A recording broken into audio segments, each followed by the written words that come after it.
Practice set 5.2 आज आपण start करतोय.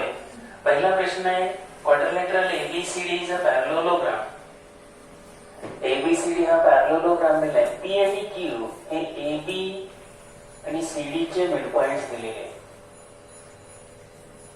आता याला समानच मार्किंग दाखवलं कारण समोरासमोरच्या बाजू कॉन्ग्रुएंट असतात. मग निम्मा भाग सुद्धा कॉन्ग्रुएंट असायला पाहिजे. गिवन मध्ये हेच लिहिलं की क्वाड्रिलॅटरल एबीसीडी पॅरलोलोग्राम आहे. पी आणि क्यू हे मिड पॉइंट्स आहेत एबी आणि डीसी चे. ठीक आहे. क्वाड्रिलॅटरल एबीसीक्यू हा पॅरलोलोग्राम दाखवायचा आहे. क्वाड्रिलॅटरल एबीसीक्यू. आता एखादा क्वाड्रिलॅटरल पॅरलोलोग्राम दाखवायचा असेल तर त्याच्यासाठी कोणत्या कंडिशन्स आवश्यक आहेत? एकतर opposite sides parallel, opposite sides congruent किंवा अपोजिट एंगल्स कॉन्ग्रुएंट, किंवा पाठीमागचा जो आपला थेरम झालेला आहे एक पेयर अपोजिट साइडची एक पेयर पॅरलल आणि कॉन्ग्रुएंट दोन्ही पण एकच पेयर. चला आपण स्टार्ट करू. सर्वप्रथम लिहूया quadrilateral ABCD is a parallelogram. ABCD हा पॅरलोलोग्राम असेल. लगेच रिझन देऊन टाका. हे कशावरून? तर गिव्हन वरून. पॅरलोलोग्राम आहे म्हणजेच त्याच्या अपोजिट साइड्स काय येणार? निश्चितपणे पॅरलल येणार. देअरफॉर साइड किंवा सेगमेंट म्हणा AB parallel side CD opposite sides of parallelogram are parallel. या प्रॉपर्टी नुसार ह्या पॅरलल आहे. आता याचंच मिनिंग घ्या. AB चं मिनिंग काय लिहा? AP. जेवढं आपल्याला पाहिजे तेवढंच लिहा, काही अडचण नाही. AP. त्यानंतर CD चं मिनिंग CQ लिहा. आणि हे असं कॉन्ग्रुएन्सी मध्ये लिहिता येत नसतं, फक्त पॅरलल मध्ये लिहिता येतं. फक्त पॅरलल मध्ये लिहिता येतं असं सांगितलं. तर A', P', B असल्यामुळं AB चं मिनिंग आपण AP घेतलं. C', Q', D असल्यामुळं आपण काय केलं? CD चं मिनिंग घेतलं CQ. बरोबर. आता काय करायचं? पॅरललचा एक भाग झाला तर अपोजिट साइडची एक पेयर पॅरलल आहे. आता काय करू? हीच पेयर कॉन्ग्रुएंट दाखवू. मग कॉन्ग्रुएंट दाखवण्यासाठी काय करता येईल आपल्याला? सर्वप्रथम म्हणायचं side AB congruent side CD. आता याला सुद्धा रिझन आहे. अपोजिट साइड्स ऑफ पॅरलोलोग्राम पॅरललच्या ऐवजी कॉन्ग्रुएंट एकरूप असतात. आता समोरासमोरच्या बाजू एकरूप आल्या. 1/2 AB घ्या. 1/2 ने दोन्ही बाजूला मल्टिप्लाय करा. 1/2 AB is equal to 1/2 CD. दोन्ही बाजूला 1/2 ने मल्टिप्लाय करा. बट 1/2 AB चा जो अर्थ आहे तो इथं AP घ्यायचा आणि 1/2 CD चा जो अर्थ आहे तो CQ घ्यायचा. कारण या दोघांना एकत्रित रिझन दिलं तरी चालतंय. P and Q are midpoints of side AB and DC. AB आणि DC चे हे मिड पॉइंट्स आहेत आणि हे आपल्याला गिव्हन मध्ये दिलेलेच आहे ऑलरेडी. त्यामुळे AB चा हाफ म्हणजे AP घ्या आणि CD चा हाफ म्हणजे CQ घ्या. जे पाहिजे तेच घ्या. PB घेऊ नका आणि DQ घेऊ नका, ज्याची गरज नाही. आपण 1/2 AB म्हणजे काय घेतलं? AP घेतलं. आणि 1/2 CD म्हणजे काय घेतलं? CQ घेतलं. बरोबर. आता 1/2 AB चा जो अर्थ आहे तो इथं घ्या. Therefore segment AB is equal to AB च्या ऐवजी AP घेतलं, AP आलं. CD 1/2 CD चा अर्थ काय आहे पहा इथं? CQ. त्यामुळे AB आणि CQ हे सेगमेंट समान लांबीचे आले. याला 1 नंबर द्या, याला 2 नंबर द्या. आता opposite sides from 1 and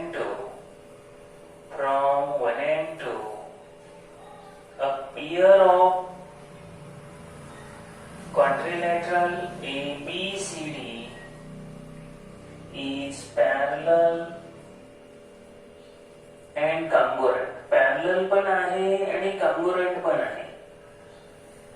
parallel पण आहे, कॉन्ग्रुएंट पण आहे, दोन्ही पण आहे. पण एकच पेअर दिले. दोन्ही असल्यावर तर काही विषयच नाही, पण एक पेअर पॅरलल आणि कॉन्ग्रुएंट दिली म्हणजे तो क्वाड्रिलॅटरल पॅरलोलोग्राम असायला पाहिजे. Quadrilateral ABCD is a parallelogram. याच्या रीतीने हे आपलं फर्स्ट एक्झाम्पल पूर्ण झालं. स्टेप्स फक्त लक्षात घ्या. एकदा स्टेप सांगतो आणि हे संपवतो. काय आहे? AB पॅरलल CD घ्या, त्याचाच अर्थ AB पॅरलल CQ घ्या. त्यानंतर AB is equal to CD घ्या. 1/2 AB is equal to 1/2 CD घ्या. त्यानंतर 1/2 AB चं मिनिंग काय लिहायचं? AB लिहायचं. 1/2 CD चं मिनिंग लिहायचं CQ. त्यामुळं AP is equal to CQ मिळालं आणि AP parallel CQ. Therefore, quadrilateral APCQ is a parallelogram. दुसरा प्रश्न, using opposite angle test for parallelogram, prove that every rectangle is a parallelogram. अत्यंत महत्त्वाचा आणि अत्यंत सोपा असणारा हा प्रश्न आहे. यामध्ये काय सांगितलंय की क्वाड्रिलॅटरल ABCD आपण घेतला, त्यांनी नाव दिलं नाही, आपण घेतलं. ABCD हा काय घेतला? इथं रेक्टँगल घेतला. तो तुम्हाला दाखवायचा पॅरलोलोग्राम. रेक्टँगलच्या प्रॉपर्टी आणि इथं सांगितलंय अपोजिट अँगल टेस्ट वापरा, म्हणजे त्यांनी ट्रिक दिली ना, ते उलट सोपं झालं. सुरुवातीला काय करा? Quadrilateral ABCD is A rectangle असं म्हणा. बरं, आता हा रेक्टँगल आहे, ठीक आहे. बर, आता याच्या प्रत्येक कोण काटकोन असतो हे माहितीये. Every angle of rectangle is 90 degree. आयताचा प्रत्येक कोण काटकोन असतो आणि म्हणून measure of angle A is equal to measure of angle B is equal to measure of angle C is equal to measure of angle D. प्रत्येक कोणाचं माप येणार 90 अंश. आता याचा अर्थ काय झाला? A is equal to C घेता येतं. Therefore, measure of angle A is equal to measure of angle C घ्या आणि measure of angle B is equal to measure of angle D घ्या. इथं काय झालं? अपोजिट अँगल कॉन्ग्रुएंट आले आणि अपोजिट अँगल कॉन्ग्रुएंट असतील तर तो क्वाड्रिलॅटरल पॅरलोलोग्राम असतो. If opposite angles of a quadrilateral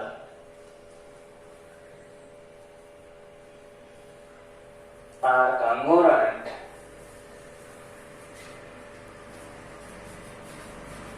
then it is a parallelogram. झालं आपलं. आता हे सिद्ध झालं. ACBD हे काय आहेत? अपोजिट अँगल्स आहेत आणि हे कॉन्ग्रुएंट दाखवले इथं. Therefore, quadrilateral ABCD is a parallelogram. इथं आपलं दुसरं गणित संपतंय. आणखी एक वाक्य इथं लिहा त्यावरून. Every rectangle is a parallelogram. स्क्वेअरच्या बाबत हे असं येऊ शकतं, असं रेक्टँगलच्या बाबत हा रेक्टँगल हा पॅरलोलोग्राम आहे हे इथं आपण दाखवलेलं आहे. तिसरा प्रश्न आहे, G is a point of concurrence of medians of triangle DEF. हा ट्रायंगल DEF आहे, त्याचा पॉइंट G हा मीडियनचा पॉइंट ऑफ कॉन्करन्स आहे. त्यानंतर काय म्हटलंय? Take point H on ray DG वाढवलाय आणि त्याच्यावर H पॉइंट असा घेतलाय की या ठिकाणी DG is equal to GH.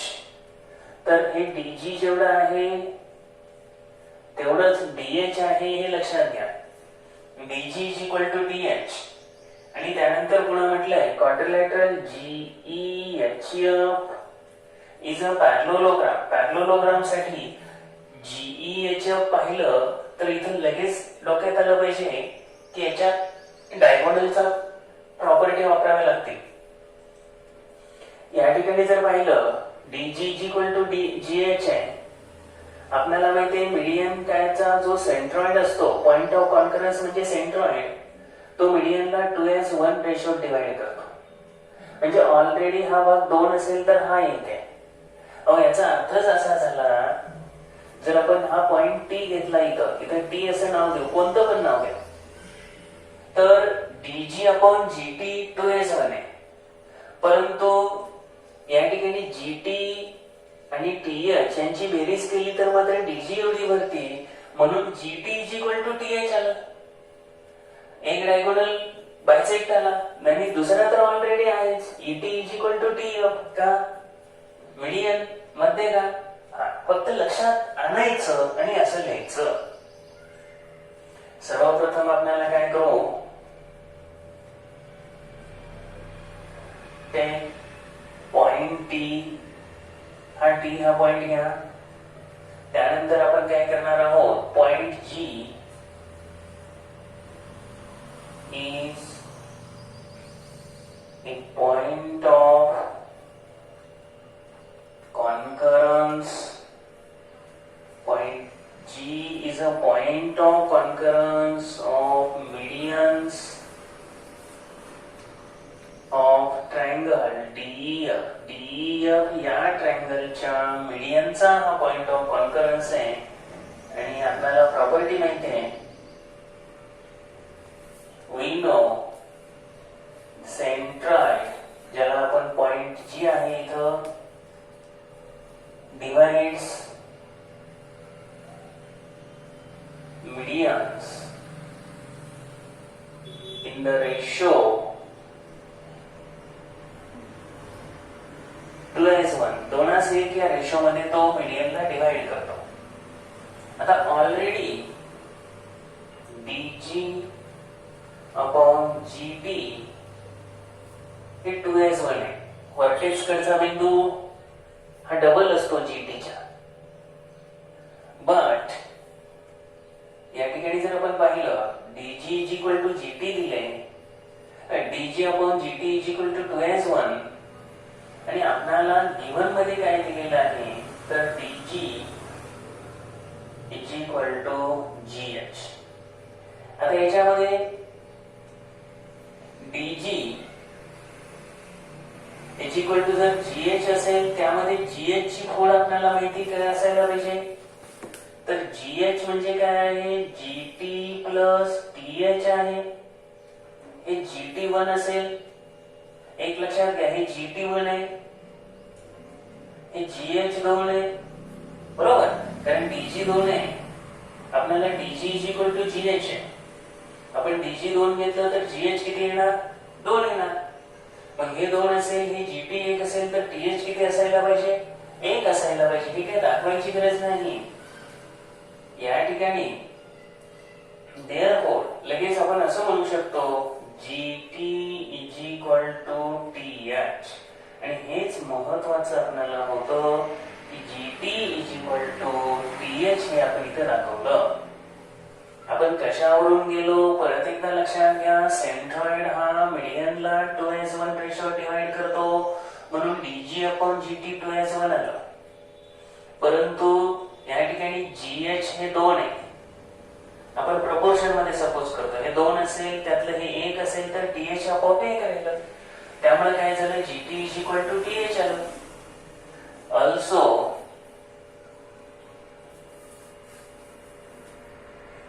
काय म्हणता येतं, ET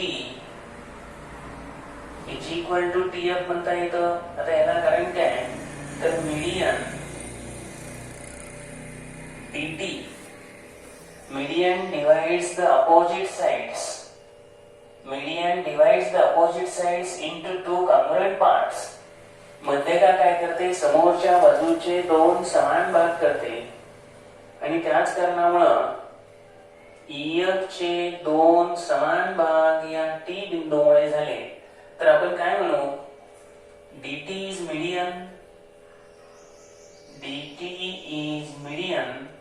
किंवा थोडस आणखी स्पष्टीकरण लिहायचं असेल तरी लिहा, मग संपवा. ऑल्सो म्हणा मीडिया dt इज मीडियन. आपण डिटेल लिहितोय सगळं ऑन साइड EF बाजूवरची ती मीडियन असल्यामुळे ET is equal to TF आपल्याला मिळालं. आणि ET is equal to TF मिळालं. फ्रॉम 1 and 2 गणित तुम्हाला सोडवता येणं महत्वाचं आहे बघा. 1 and 2 काय म्हणता येतं? Diagonals of quadrilateral GEH bisect each other. आणि डायगोनल बायसेक्ट करणारा क्वाड्रिलॅटरल हा डेफिनेटली काय असतो तर तो पॅरलोलोग्राम असतो. Quadrilateral GEH is a parallelogram. हा पॅरलोलोग्राम असेल, हा समांतरभुज चौकोन असेल. इथं ध्यानात घ्यायचंय GT is equal to TF आणि GT is equal to TH हे दाखवणं इथं स्पेसिफिक होतं. ठीक आहे. चौथा जो प्रश्न आहे तो महत्वाचा प्रश्न आहे. व्यवस्थित लक्ष द्या. 10th सुद्धा हा विचारला जाऊ शकतो. काय प्रश्न आहे? Quadrilateral formed by intersection of angle bisectors of all angles of parallelogram is a rectangle. म्हणजे क्वाड्रिलॅटरल ABCD हा पॅरलोलोग्राम दिलाय. हे गिव्हन मध्ये लिहिलं की हा पॅरलोलोग्राम आहे. आता त्याच्या ABCD या कोणांचे बायसेक्टर्स कोणते आहेत? AS BQ म्हणा नाही तर BR म्हणा, CP म्हणा नाही तर CQ म्हणा आणि DS हे बायसेक्टर्स आहेत. आता बायसेक्टर काय करतो? त्या कोणाचे दोन इक्वल पार्ट करतो. दिलेली माहिती गिव्हन मध्ये लिहिली. क्वाड्रिलॅटरल PQRS हा तुम्हाला रेक्टँगल दाखवायचा आहे. रेक्टँगल दाखवायचा म्हणजे काय दाखवायला पाहिजे? घ्या बरं डोक्यात.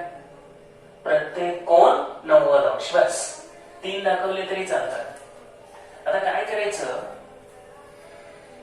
लेट आता सर्वप्रथम quadrilateral ABCD is a पॅरलोलोग्राम.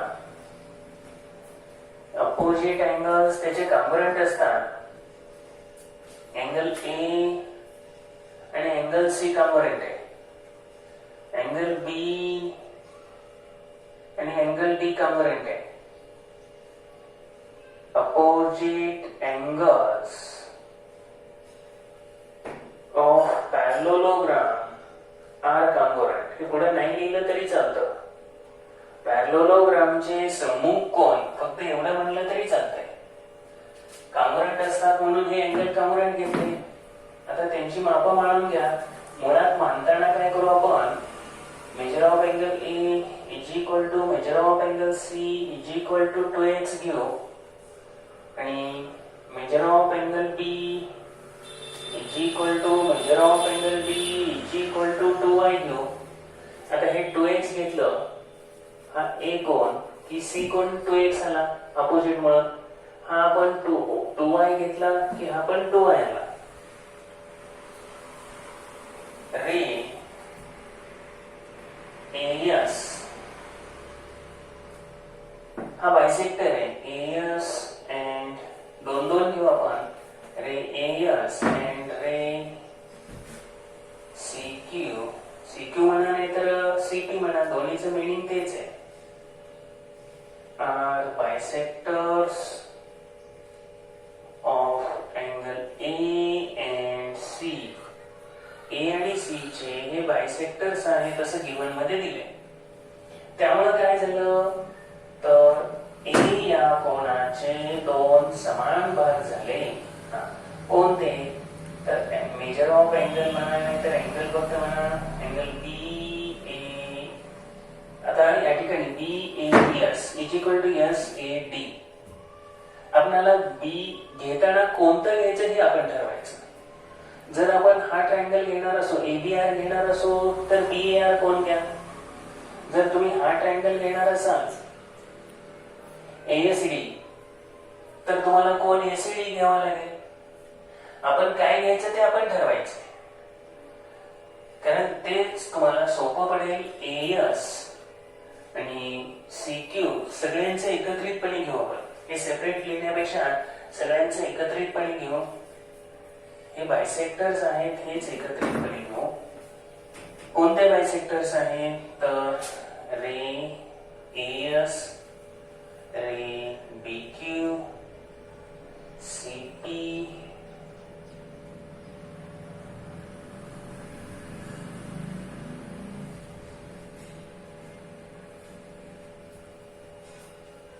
R bisectors of angle A, B, C and D. तर हे कोन दुभाजक आहे. बरं, आता याच्यामुळे आपल्याला काय म्हणता येतं तर A चा वन हाफ अँगल A आपण कोणता घ्यायचं हे तुम्हाला आधी सांगितलं, तुम्ही ठरवायचं.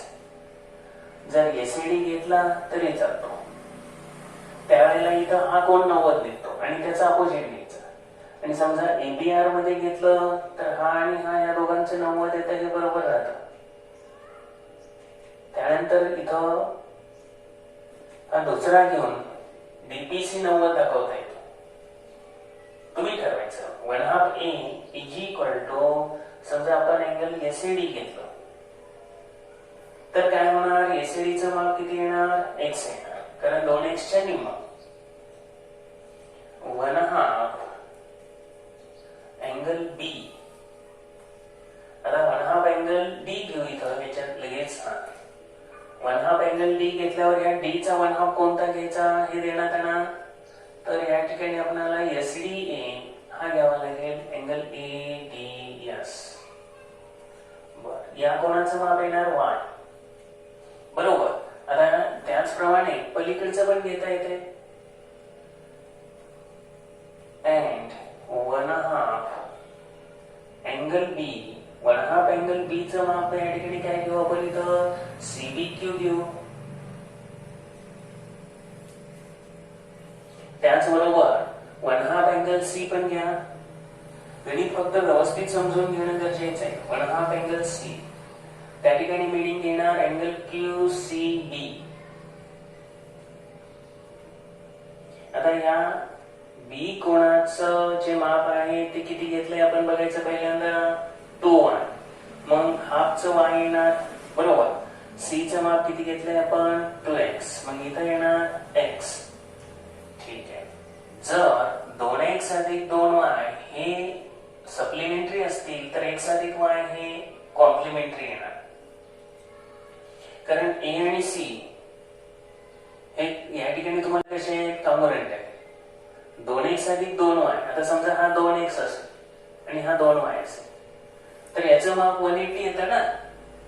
हे एवढं इथं घेतल्यानंतर म्हणायचं नाव measure of angle BAD plus measure of angle CDA, 3 अक्षराने नाव लिहिलं 180 degree. Adjacent angles of parallelogram are supplementary. या दोघांचे मिळून 180 दाखवू. बीएडी चे किती आहे 2x, सीडीए चे किती आहे 2y आहे. आता काय होणार, 2 कॉमन काढणार, x plus y is equal to 180 आणि therefore x plus y is equal to 180 divided by 2 किती आलं 90. पण x माप कोणाचं आहे इथं पहा, angle ACD. therefore angle SAD plus y ला कुठला घ्यायचा आपण तर अँगल एडी. इथं जो डी आहे डी चा हाफ जो आपण घेतलाय एडी, ई तरी घ्या किंवा एडी एस तरी घ्या. तर अँगल एडीएस बरोबर 90. म्हणजे इथं आपल्याला काय मिळालं, एक्स च्या ऐवजी एसीडी लिहिलं, त्यानंतर वाय च्या ऐवजी काय घेतलं एडीएस घेतलं. या दोन कोणांचं जेव्हा आपल्याला 90 मिळतं तेव्हा खूप महत्वाची माहिती आपल्याकडे अवेलेबल झालेली असते, त्याला नंबर द्यायचा ए. सेम आहे असंच x plus Y is equal to 90 दाखवलं, त्याच पद्धतीनं पलीकडच्या बाबत पण म्हणता येतं ना. अँड x ची किंमत आपण पलीकडे काय घेऊ शकतो, सिकोन. सिकोनचा हाफ कोणता घेणार, अँगल इथं घेतलेला आहे QCB, अँगल QCB. त्यानंतर हे जे y आहे, y कोणाला म्हटलेले आहे आपण इथं, हे झालेले आहेत आपल्याला CBQ plus angle CBQ is equal to 190. आता हे दोन्ही महत्वाच्या गोष्टी आपल्याला मिळाल्या. मग काय करायचं, हे सिमिलरली दाखवता येतं असं म्हटलं तरी चाललं असतं किंवा घेतलं तरी चालतंय. नाव ते म्हणा in triangle ADS, ADS triangle मध्ये angle SAD plus angle ADS plus angle ASD is equal to 180. Sum of angles of triangle, त्रिकोणाच्या तीन कोणाच्या मापांची बेरीज. या दोघांचे 90 एक मध्ये दिले, 90 plus ASD is equal to 180. Therefore, measure of angle ASD is equal to 180 minus 90. ASD चा माप आलं 90. But angle ASD हा angle PSR शी कॉन्ग्रुएंट आहे. आता याला कारण द्या अपोजिट अँगल्स, बरोबर आहे का पहा. आणि यामुळे काय मिळालं, अँगल PSR या कोणाचं माप मिळालं 90. या ठिकाणी आपण एक कोन 90 दाखवला PSR. तर angle BAD plus angle ADC या दोन कोनांच्या मापांची बेरीज तुम्हाला 180 आली. त्याचं आपण हाफ केलं, 180चं हाफ 90 आलं. त्यामुळं या ठिकाणी हे x आणि y यांचं मिळून 90 झालं. त्यामुळे ASD हा कोण 90 आला, त्याचा विरुद्ध कोण घेतला तो 90 आला. गणित संपलं नाही, अजून भरपूर वेळ आहे, गणित मोठा आहे, लक्ष द्या. आपण PSR हा कोण घेतला, तुम्हाला वाटलं असेल गणित संपलं, नाही अजून. तर अँगल PSR 90 दाखवला. आता काय म्हणायचं, जसा PSR 90 दाखवला तसा PQR दाखवता येतो म्हणा. सिमिलरली म्हणा, गणित थोडस मोठं असल्यामुळं similarly we can show measure of angle. आता हा BQC ऐवजी डायरेक्ट PQR म्हणा ना, PSR सारखं सेम आहे असं कॉपी करा. Measure of angle PQR is equal to 90. हा कोण Q90 दाखवला. आता हा झाला एक पार्ट. त्यानंतर आणखी आपल्याला काय करता येतं बघा, जसं A प्लस B घेतला आपण, सेम त्याच पद्धतीनं A प्लस B घेऊन, जेव्हा A प्लस B आपण घेतो किंवा C प्लस D घेतो, तेव्हा तुम्हाला डायरेक्ट हा कोण मिळतो. नाव by taking measure of angle BAD plus measure of angle ABC 180 same आहे असं we can show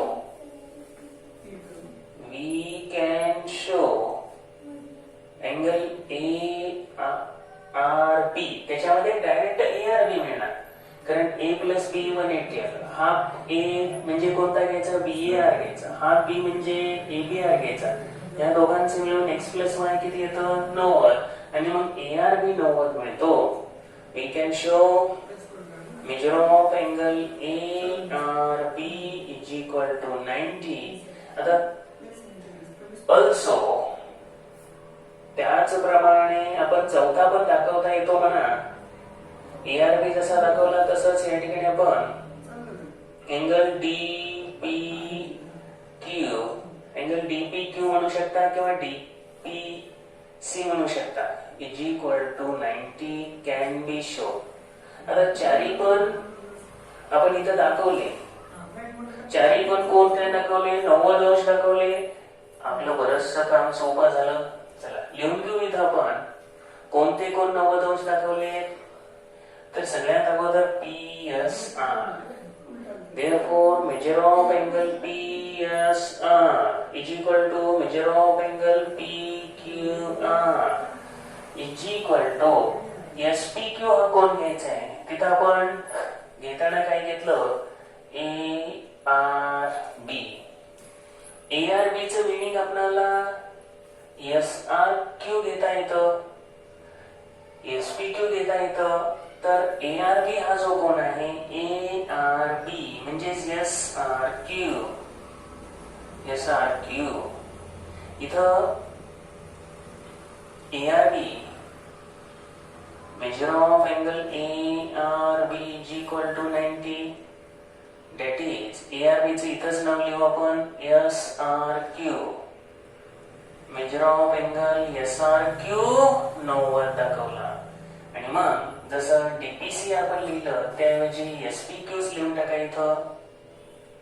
major of angle SPQ 90 दाखवता येतं.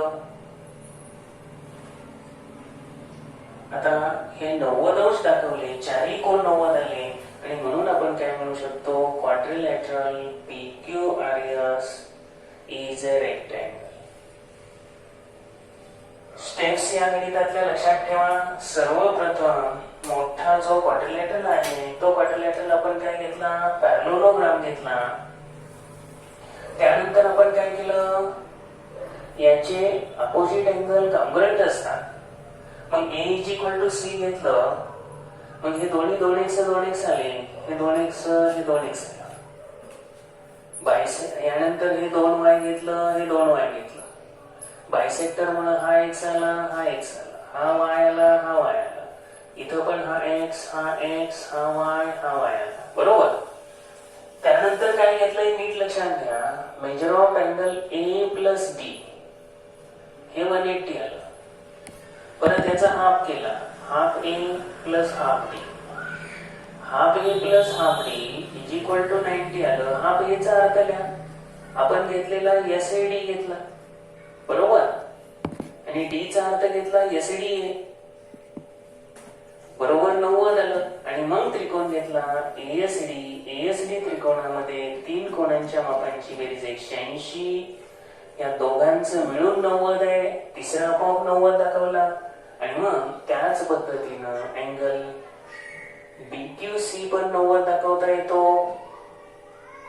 त्यानंतर आपण अँगल A प्लस B घेऊ आणि A प्लस B वरून कोणता घेणार?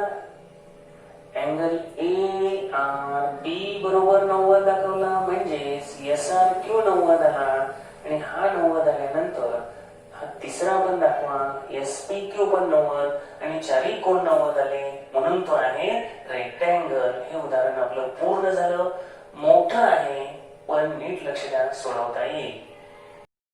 क्वाड्रिलॅटरल ABCD मध्ये पॉइंट्स PQRS असे आहेत की AB is equal to BQ is equal to CR is equal to DS.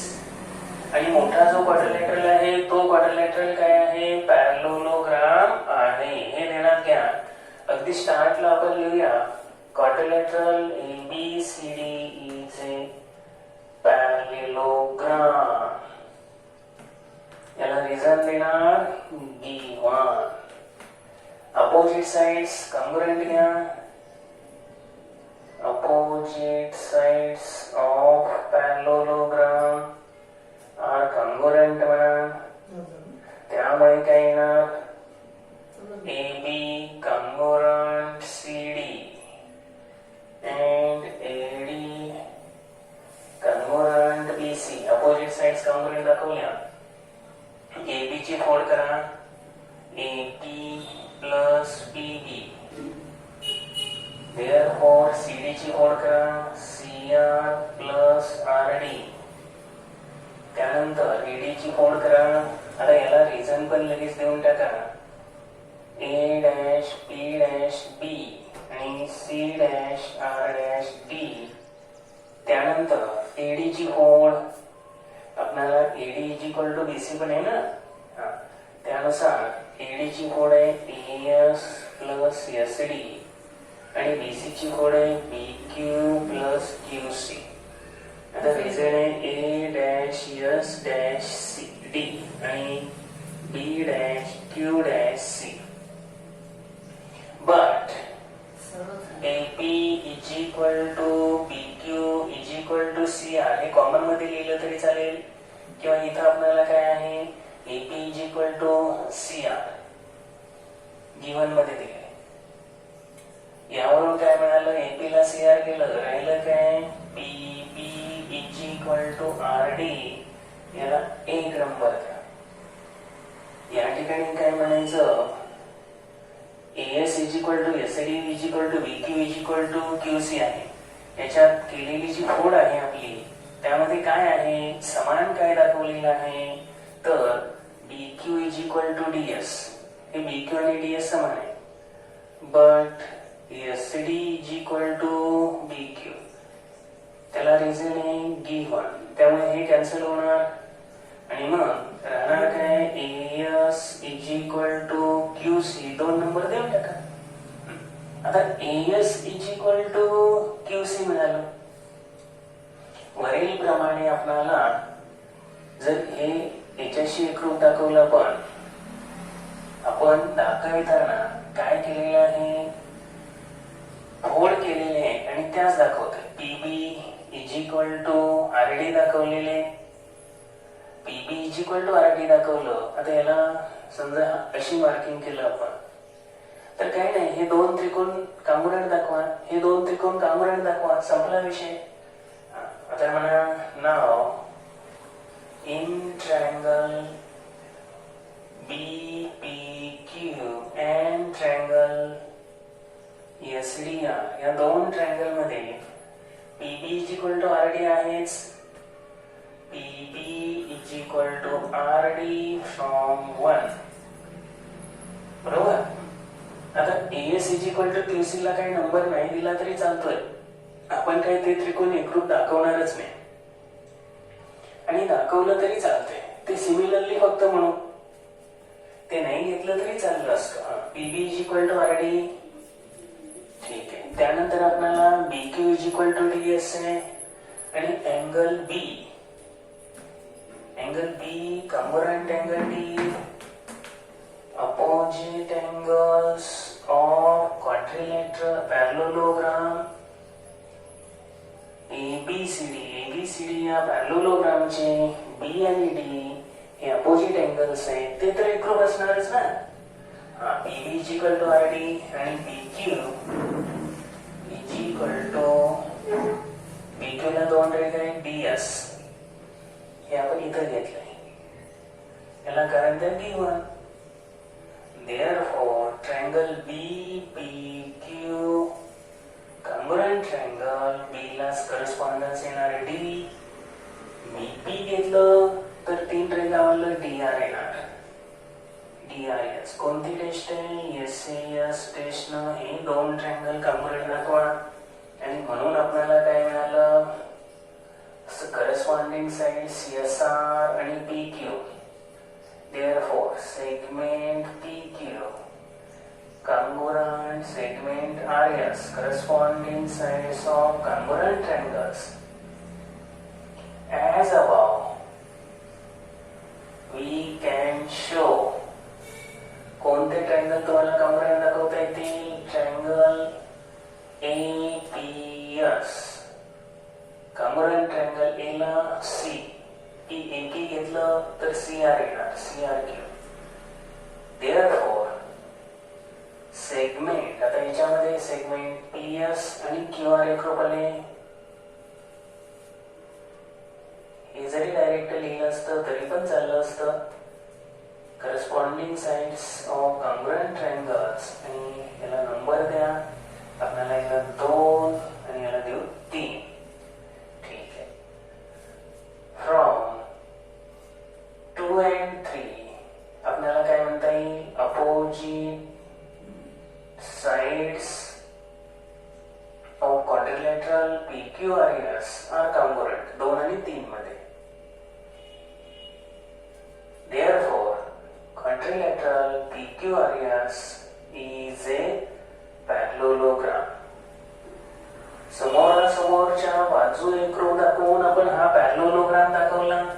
फक्त ध्यानात घ्या स्टेप्स कशा आहेत. आपण याच्यामध्ये दाखवलं काय तर PB कॉन्ग्रुएंट DR, त्याचबरोबर AS कॉन्ग्रुएंट CQ आणि हे अपोजिट अँगल्स ट्रायंगल्स कॉन्ग्रुएंट दाखवले.